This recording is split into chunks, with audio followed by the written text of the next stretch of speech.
Bethany and welcome to another video.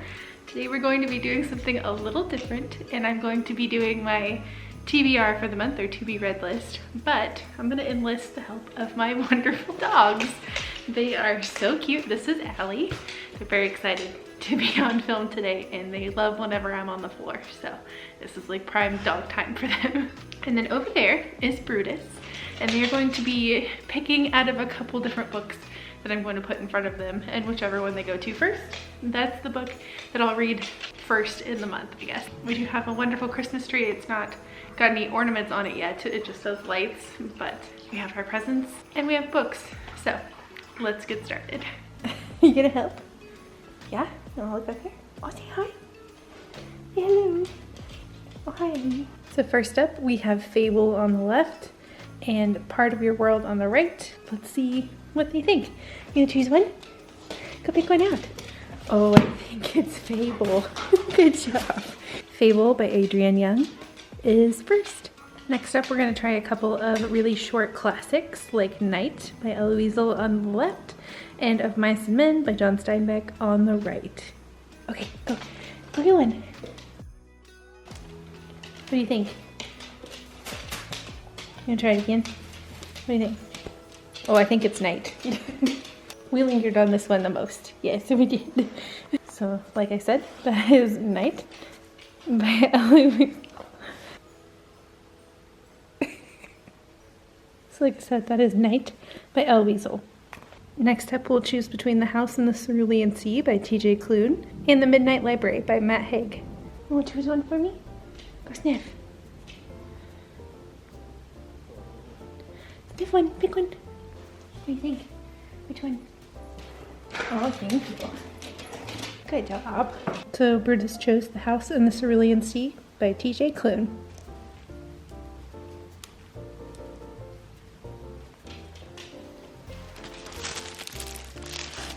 So next up, we have a couple audiobooks. So to represent the two different audiobooks, I have two different little presents. They are the exact same thing on the inside. So whichever one they come to first, that's what we'll be doing. And I'll be putting a picture of the audiobook over the present in post. You pick one for me? Pick one for me. What do you think? Oh, that's sick. Well, she hit the red one first, but she knocked over the green one, so I think we're gonna go green. Okay, we'll do the same experiment again, but with two different audiobooks, and I picked a couple different ones, even though this one looks similar. They're different ones from the last experiment, so let's see which one they choose now. No, choose one over there. Go ahead. What do you think? Oh, we like the big one the best. Yeah, okay. It's the big one then. Next up, we'll have The Nightingale by Kristen Hanna, or Red, White, and Royal Blue by Casey McQuiston. Help me, Bubby. You want to choose one? What do you think?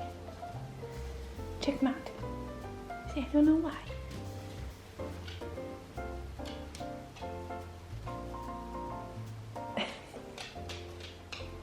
You can choose one for me?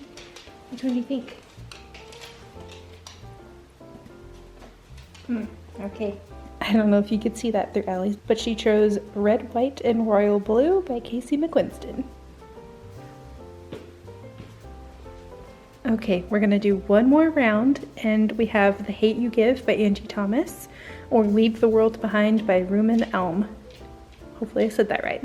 Help me. What do you think? You can choose one for me? Choose one. It's a very hard decision, I know. Which one do you think? Oh, he likes The Hate You Give. Good job, Bubby. And Brutus chose The Hate You Give by Angie Thomas, didn't you? Yes, we liked the book. Okay, let's real quick go through what the dogs chose. So we'll go through the audiobooks first, just because that's easier for me to put up on the screen right here. And the options we had were Educated by Tara Westover. I have read that one. I just was hoping to reread it if that'd be a really easy audiobook to get through while I'm busy during December. And then our other option was A Promised Land by Barack Obama. And A Promised Land won, which I'm very excited to read. And A Promised Land is the first of Obama's presidential memoirs that he'll be releasing. It sounds like there'll be more than one according to the bio. So I'm very excited to read more about that. I'm a big fan of the Obamas, so this should be a very good read for December, and hopefully it'll keep me very interested while I'm doing lots of holiday stuff. Next up, I chose a couple of audiobooks that I have also listened to before, but it has been multiple years since then. And the first of those was Turtles All the Way Down by John Green, and I love John Green, so this was a great option. And then I also chose Goddess of Yesterday by Caroline B. Cooney. It's been a while since I listened to that one, and I have read it multiple times.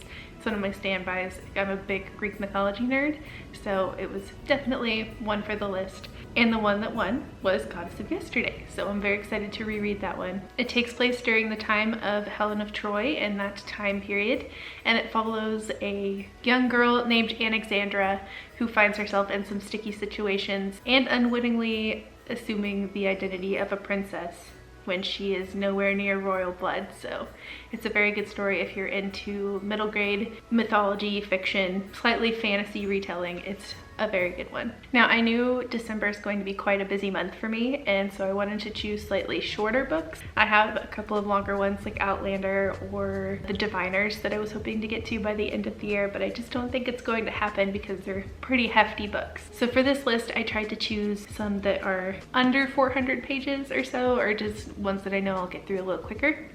And I tend to read YA quicker than adult novels. They ended up choosing Fable by Adrienne Young. I've been hoping to read this one for a while. I got it for my birthday. Thanks, Mom and Dad. It is about Fable. She has only known living at sea her entire life, and her father drops her off on an island. She has to find her way in the world by herself since she has now been abandoned on this island, and she meets and makes new friends, and I've heard it is very good, so I'm really excited. I also wanted to choose a pretty quick book so I could hopefully get through more faster, and we have Night by Eloisa. I read this in, I think, 9th grade, and I remember it being one of the first books that really made me truly understand what was going on in the Holocaust. We did read Anne Frank, The Diary of a Young Girl, and that one really did set in as well, but for some reason the way Weisel described everything and the personal experiences that were described just really set home. I remember a whole bunch of my classmates cried and cried while we were reading this out loud in class, so I'm very interested to revisit it since it has been so many years since I read it in high school. They also chose The House in the Cerulean Sea by T.J. Klune. I've heard amazing things about this one, and I don't think I've ever read anything exactly like it. It deals with a magical school or magical orphanage, essentially, where the children there all have special abilities, and that makes me think of Harry Potter a little bit, but a whole new level. It's supposed to be very inclusive, especially to LGBTQ+ youth and characters, so I'm really excited. And one of the blurbs on the back says it is essentially like 1984, the novel, meets The Umbrella Academy. So I've never seen The Umbrella Academy, but I've heard a lot about it, and it just sounds so interesting. They also chose Red, White, and Royal Blue by Casey McQuiston. This usually wouldn't be a book for me. I'm not one into rom-coms or even most romances. However, I've heard such amazing things about this one that I thought if any of them are going to be good, hopefully it'll be this one. And it is like a royal love story. So it's the son of the President of the United States and the prince that is over in the UK. And they have a bit of a beef. It's supposed to be like an enemies turned lover story. So it should be pretty good. I'm hoping that I enjoy it because I've heard such amazing things about it that hopefully this will be maybe the rom-com for me. And the last book the dogs chose was The Hate You Give by Angie Thomas. I've been meaning to read this one for months now. It is amazing from what I've heard, and it features a character named Star. She's part of a poor Black community but also goes to a very fancy prep school, so she is balancing those two parts of her life when she sees her friend get shot by a police officer. So it's a very timely novel. It has to do with very timely themes and events that are going on in this past year, especially in the US. So I think if there's a time to be reading this, it is definitely now. Thank you for joining me on the very first day of Vlogmas slash Bookmas here on my YouTube channel. I am a brand new YouTuber, so any help you could give me would be amazing, like liking the video if you like it so more people can find us, or subscribing so you can see the rest of what's going to go on in December. I'm hopefully going to be uploading a video each day in December, but I'll just do my best since I am brand new. Subscribe if you want to see future videos. You can also check down in the description for other places you can find me on the internet, like my Instagram, my blog, and my second YouTube channel where I occasionally upload gaming videos. I hope you guys have a wonderful rest of December. Bye!